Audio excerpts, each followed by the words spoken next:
Hey everybody, Austin back again with another Let's Play video. Today, as you can see, it's going to be Virtual On for the Sega Saturn. And this is a port of the arcade game by the same name. I'm going to put it on Deathmatch, no time limit. And it's a pretty awesome game. It's sort of like a mech action game versus hybrid fighting game. I have no idea what you would classify this game as, but I classify it as awesome because that's exactly what it is. And, yeah, we're going to be playing through this game, and it shouldn't take all that long. So let's go through the arcade mode, and we're going to play as, we're going to play as with one of the easier characters. We're going to play as Tenjin, your basic character that probably a lot of people start off with from the beginning, but you do have 8 different mechs you can play as, and, some are faster than others, some are stronger than others, some are like this guy or like tanks, and there's a really good variety of characters you can play as in this game. But Tenjin is a good beginner's character. He's very balanced overall. He's relatively fast in speed, but he's also fairly powerful as well. Round 1. Get ready. So, what's, oh man, Virtual On. I don't even know where to start with this game. I used to play this game all the time back in the day when it was relatively new. This is one of the reasons why I wanted a Saturn, actually, was for this game back in the day. And I did get it back then, and I also got the Netlink version. I played it over the phone line with some people, and that was a lot of fun as well. And actually, I haven't played this in a little while, so it's going to take me a few minutes to get warmed up. But Virtual On actually has a relatively complex control setup, which will probably take a little while for some people to get into. But once you get the hang of it, it's just a very fast, flowy game. It's a very quick game. As you can see here, you can dash left and right. And you can do that by pressing the B button, like so. If I go forward and press B, I dash forward just like that. But one of the big things in the game is dashing and then firing. And when you dash and you fire, you automatically lock onto your enemy. So you actually have 3 different forms of attack in this game. Or at least 3 buttons of attack. You've got A for Tenjin is your bomb, which can actually absorb projectiles. And it's actually a good thing I turned the time off too, because then I can explain this stuff to you. It absorbs projectiles like that, which is good. Like he shot at me, and the bullets weren't able to go through that. He's also got his sword attack by pressing Y, and then his rifle by pressing C. X and Z are both jump, and then L and R will actually turn you left and right. So if you need to try to look for your enemy, there you are. Now, Virtual On, the arcade game, actually used a twin stick setup. You basically had 2 joysticks, both with, I believe, was it 2 buttons each on each one? I don't remember if it was 2 buttons or 1 button. But to jump in that game, you would actually pull the sticks outwards. To duck, you would pull the sticks inwards. And if you wanted to turn, you would pull the sticks backwards, opposite. So one stick would go forward, one would go back. And if you wanted to turn the other way, you'd pull the sticks in the other direction, which is really cool. Actually, no, I think it was just a 2-button game. So you would press left button for your, say, your bomb attack. You'd press the right button for your beam, and then you press both for your sword. I think that's how it worked actually in the arcade. So the Virtual On, the arcade cabinet, was very cool. It was a sit-down cabinet, and it was so awesome. But despite the stock controller in the Saturn not being a twin-stick setup, the controls actually translate really, really well to the Saturn controller. Honestly, for me, it's really weird playing Virtual On a different control setup, aside from the twin-stick setup. I feel like the Saturn gamepad has just the right amount of buttons to make the setup feel comfortable. Whereas if you play like Oratorio Tangram, the second Virtual On game on the Dreamcast, it just feels a lot more cumbersome because rather than 6 face buttons, you only have 4. And so it's a lot harder to be really consistent in that version of the game. For those of you guys that are purists or have a lot of money there is a twin stick add-on you can get for the Saturn. It's actually just a joystick set you can buy. They probably sell for about, you know, $60 to $100, depending on where you buy it and what kind of condition it's in, and if it's got the box and everything like that. So that is an option for those that want to try to get the arcade experience. I actually have never owned the twin stick setup. I would like to eventually. Round 2. Eventually. Get ready. And there we go. So, alright. So Virtual On, it's you know, once you get the hang of it, it's actually not that complex of a game. A couple of the biggest tricks you want to know in the game is dashing and shooting. Very, very important.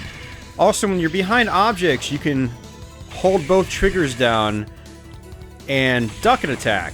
So you can actually, say, toss bombs over these barriers like that to play a more defensive game.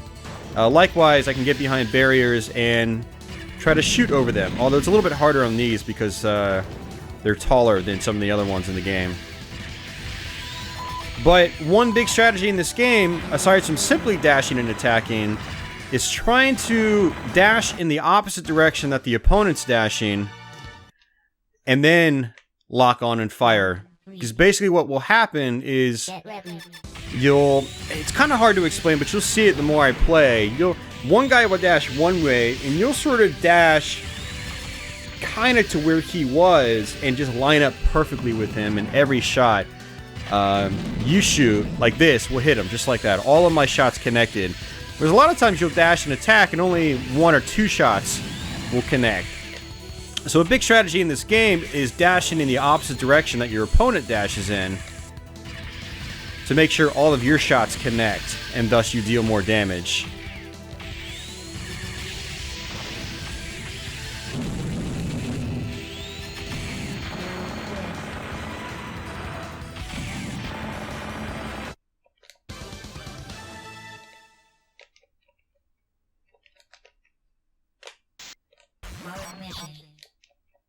Got him.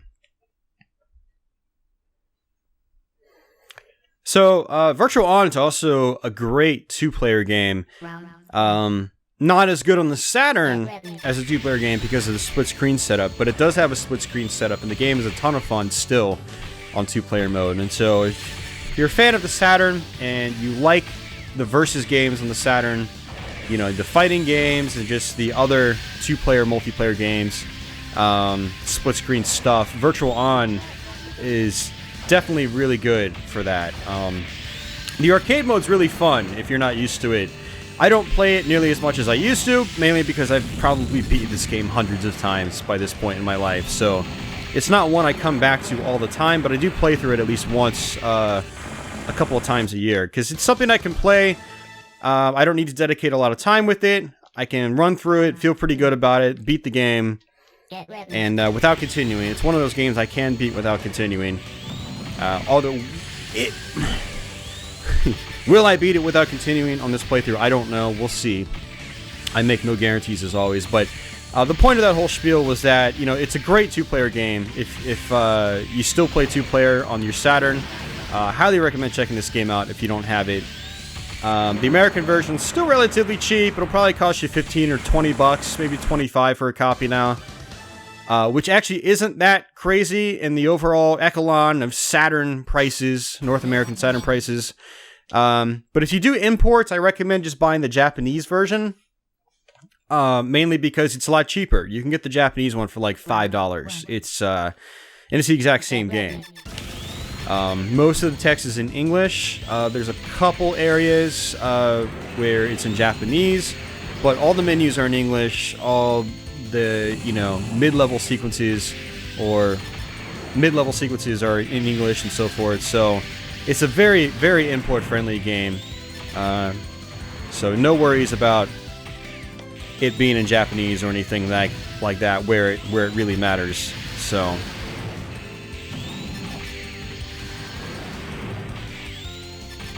now this guy used to always give me a lot of trouble back in the day, and you can see his jump is really, really floaty, and he jumps a lot.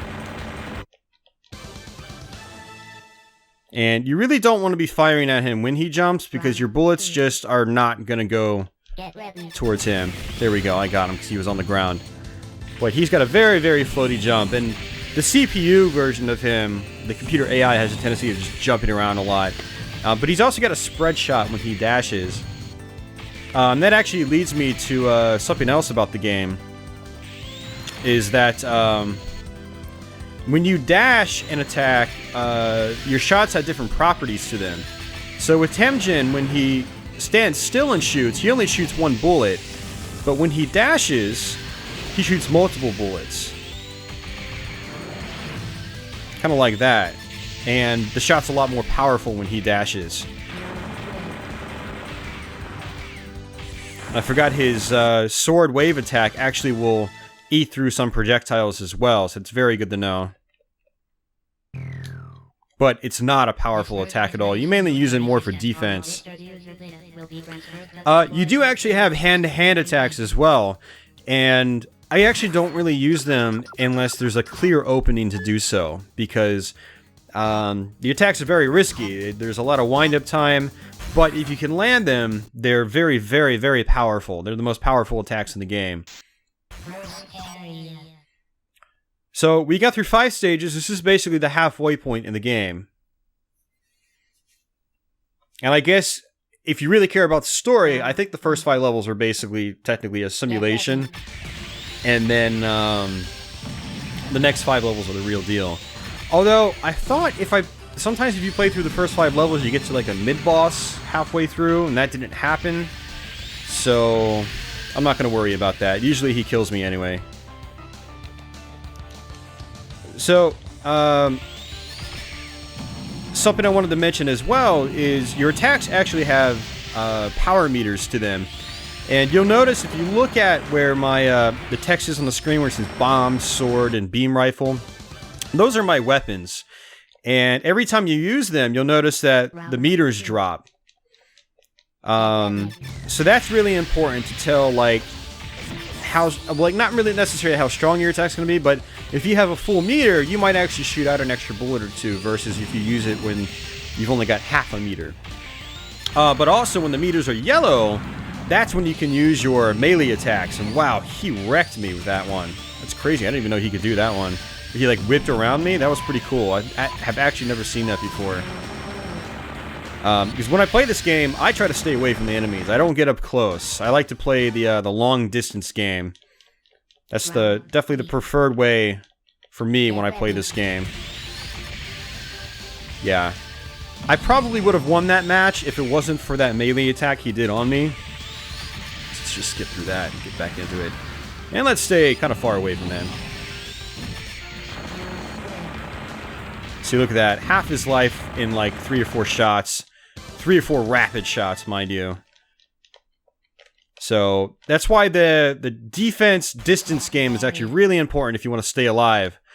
And as you can see, he dashed one way, I dashed to where he was, and got a super clean shot on him.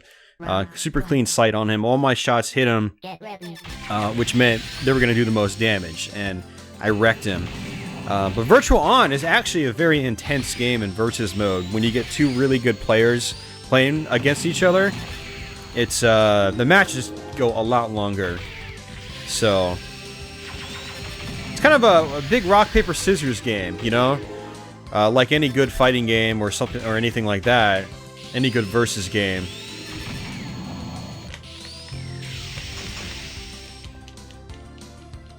Got her. So again, I dashed to where she was going.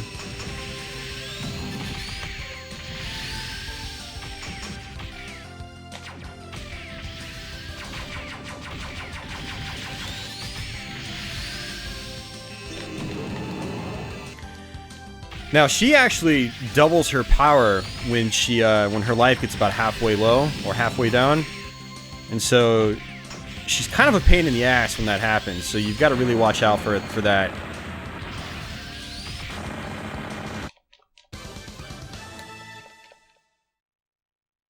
Oh, I shot too early. Oh, that was good. She kind of like dashed right into the wall, which doesn't usually happen, so I got lucky there. Tenjin fires a shot in the air for the win. Now, one other thing I forgot to mention, there's actually a lot of stuff in this game I've talked about a lot of stuff, but there's still some stuff I've missed out on. If you notice at the backs of the characters, they've actually got Sega Saturns attached to the backs. So that's pretty funny. In the Sega Dreamcast version of the game, they actually have Dreamcasts. And by Dreamcast version, I mean the sequel, because the Dreamcast game was actually the sequel to this.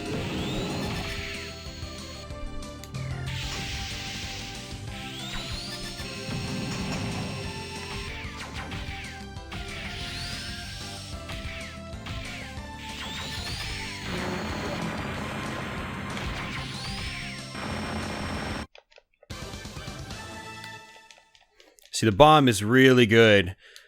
Which is actually why Tenjin and Afarmed are my favorite characters in the game. Because they have a wide variety of attacks. They've got, like, super defensive attacks, which is basically what the bomb is. They've got a semi-offensive, semi-defense attack, which is what his sword attack is.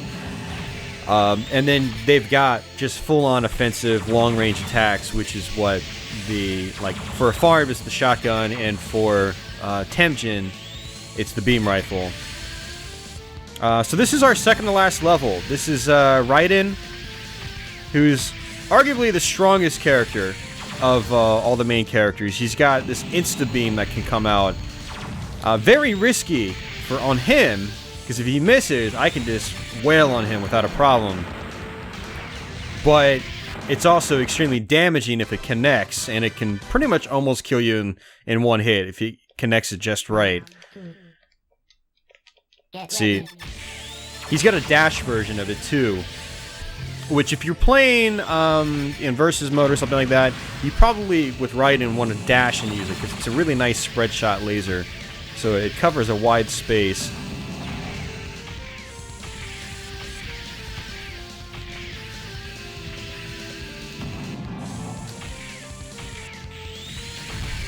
See, use that bomb to my advantage. If I drop a bomb, I try to... Ooh, that's the insta-beam right there. If I drop a bomb, I try to sort of stay near it, so their projectiles don't do anything.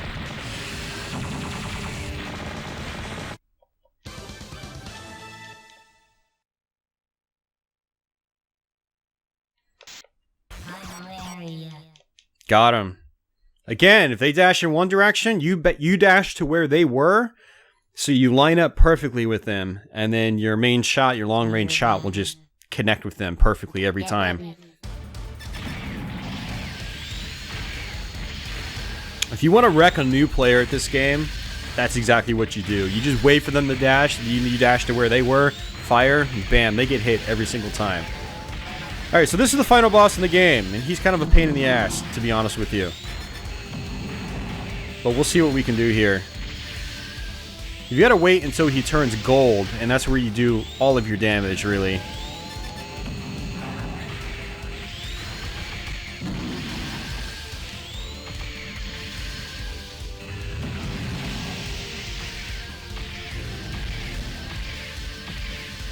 Alright, he's not turning yet, no.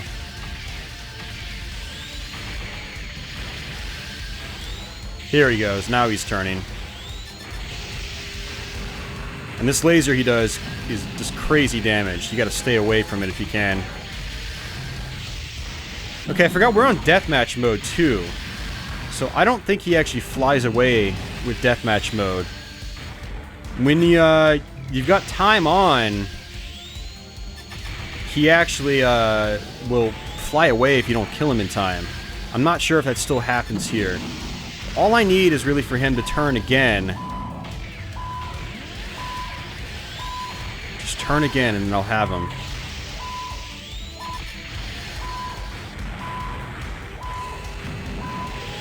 Here he goes. Shit. I don't think I'm gonna get it now. Damn! Alright, we're done. We're not gonna beat it. Oh, we did it! He turned back gold! Oh man, that was intense. Your mech takes damage, as you can see. Like, his body will change. Like, his head is almost gone. His body is partially black now. And for some reason, the weakest attack in the game destroys the core. Go figure.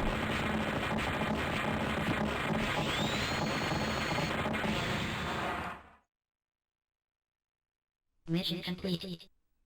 Virtual operation system interruption. Player data freeze.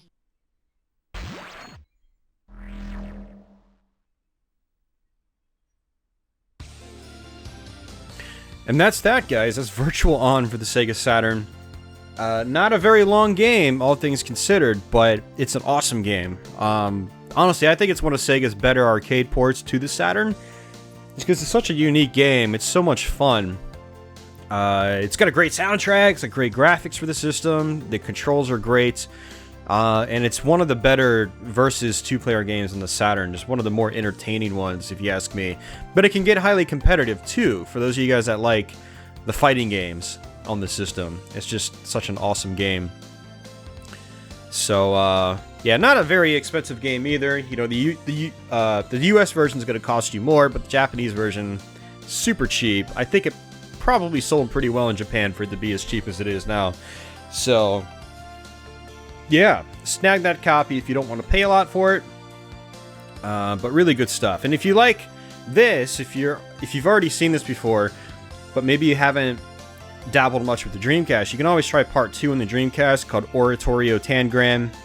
That was actually also released on Xbox Live Arcade. I'm not sure if it's actually still there. And I'm not sure if it was released on PS3, but that's also another great one to check out. And I highly recommend checking that out too. So, and that's it. We beat the game. 1 credit clear as well. Normally I have to continue at the final boss. So that was really cool. We managed to do that without continuing. But, alright guys, I'm going to go ahead and wrap it up here. As usual, thanks for watching. I hope you guys enjoyed this video. For those of you guys that are new to my channel, feel free to subscribe and follow what I do here. I've got tons of Let's Plays and long plays, as well as gameplay videos and reviews and all that stuff. Just feel free to check out my main channel and check out what I've got. To everybody else that already is subscribed, thank you as always, and I hope you enjoyed this once more. I will catch you guys soon. So until then, take it easy.